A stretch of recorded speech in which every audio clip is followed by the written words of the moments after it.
I'm not American, but I have some idea of who AOC is. Why do some people hate her? She is a politician. It isn't the sort of job that makes everyone like you. As another non-American, can someone please tell us who AOC is, because I just realized this was a literal person. I think a lot of the responses in this thread are a bit reductive. I think different parts of the political spectrum have different reasons for not liking her, some are more valid than others. Generally, conservatives hate her because they hate socialism and a lot of times conflate her with communists. A common criticism I see a lot is that she's a waitress and what does she know about politics, which is paradoxical since conservatives like to pose themselves as being the party of the working class and hating establishment politicians. Liberals/moderate Democrats tend to not like her because she's too far left and is too divisive for the Democratic Party, which is why we shouldn't have a two-party system in the first place, emo.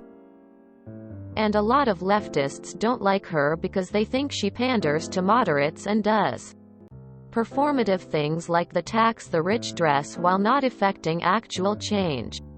Which is fair. But also it takes more than one person to change the establishment.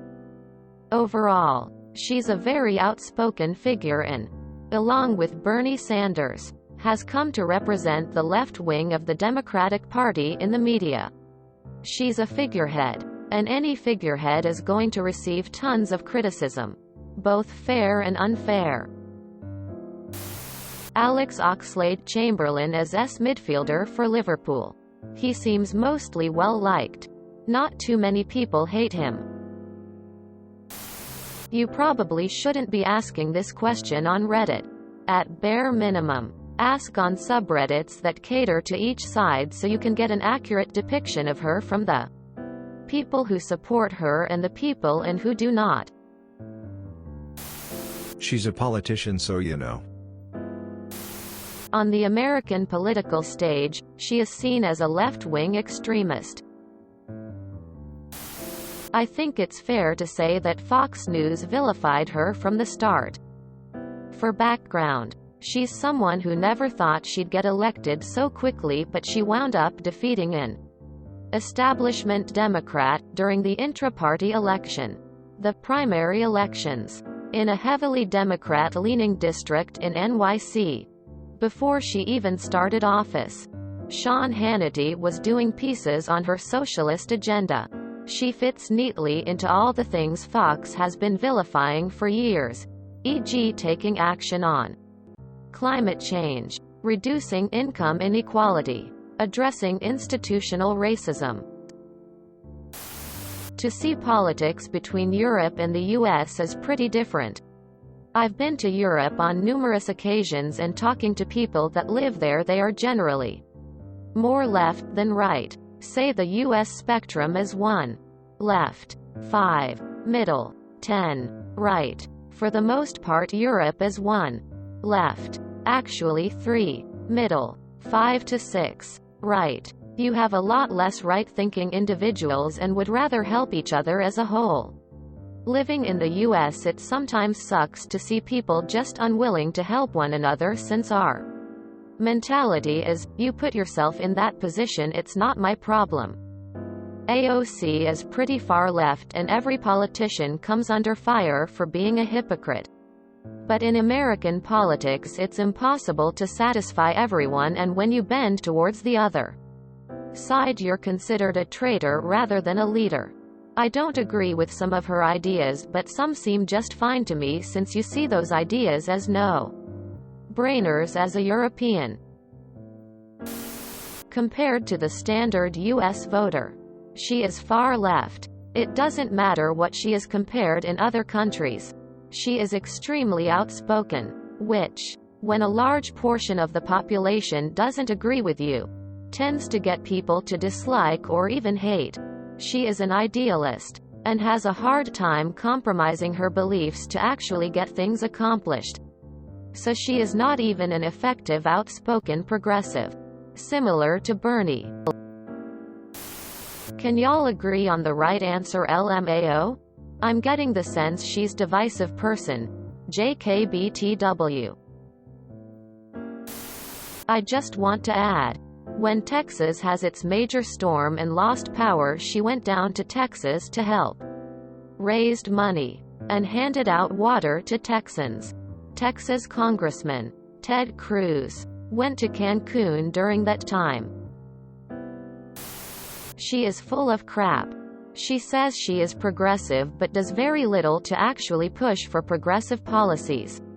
There was a movement to get her and the squad to force a vote on universal healthcare by withholding votes for Nancy Pelosi as Speaker of the House. Healthcare was something they all ran on and they refused to.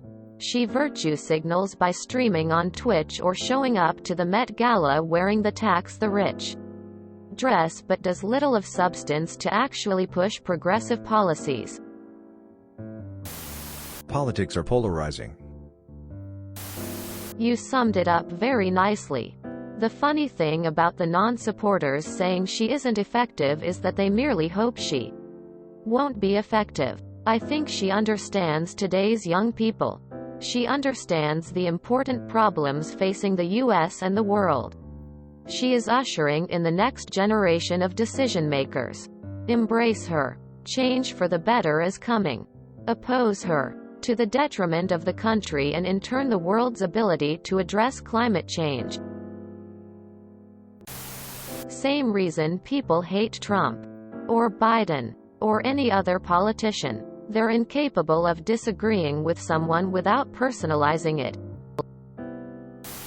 Okay. People aren't really giving you a good or real answer. Here's the truth. AOC is a new congresswoman who has a ton of ambition and drive. She is a Democratic representative. Conservatives hate her because she is very outspoken and challenges most of their bills on the floor regularly with heated debates. This causes a large delay in Republicans passing bills and gaining support. This is different than most politicians who disagree but largely remain silent. The problem is, AOC shifted from a normal Democratic to a very extreme Democrat. This was done, as many speculate, to force the Speaker of the House, Nancy Pelosi, out of her position. AOC is causing fighting within the Democratic Party because she is causing roughly half the vote to be split between her ideas and other Democratic ideas. Some Democrats hate this because it means they have less overall support in Congress, as they are divided themselves. A house divided against itself cannot stand. She is pushing for things that many Democrats view as too extreme, or socialism, but as a moderate I would say she isn't really hitting socialism lines. I think the truth is she has shaken up the Democratic Party and is forcing them to uphold a lot of their promises to voters, like free college. Joe Biden was not going to remove any student debt at all until AOC created such an uproar about it. So she's forcing Democrats to act, causing their party to argue from within, and as a large thorn in the side of conservatives. She recently had some controversy over a dress she wore, talking about lowering taxes even though she went to an expensive dance. Essentially that was a $30,000 initiation. As a moderate, I respect her drive and how committed she is to her job. I think she is what all politicians should be. Those that defend their constituents and fight to make sure their people's voices are heard. She screams, "Tax the rich," and creates a divide in the people intentionally while she lives in a $1 million apartment with an infinity pool. Or just look at what she did at the Met Gala. She's very liberal and progressive. Conservatives don't like her because of that. And how a lot of her beliefs are based around empathy and fairness and other, unrealistic, ideas that bother conservatives. Liberals don't like her because she's ineffective and spineless and wants to hold hands with the people she's supposed to be fighting against and replacing. I think that most people hate her for the wrong reason. She is selling a progressive brand that alienates her from a large part of the population at a time when no one can agree to disagree and be civil. hence the hate. The real problem with her is that she spends all her energy on social media selling herself and very little on legislative action. This is a very astute strategy for our times but clearly lays out where her priorities actually lie. She is a politician after all. No one should be surprised. If you enjoyed this video, please check out our playlists full of similar content. Epic Haircast is like doom scrolling for your ears. Please like, share, and subscribe.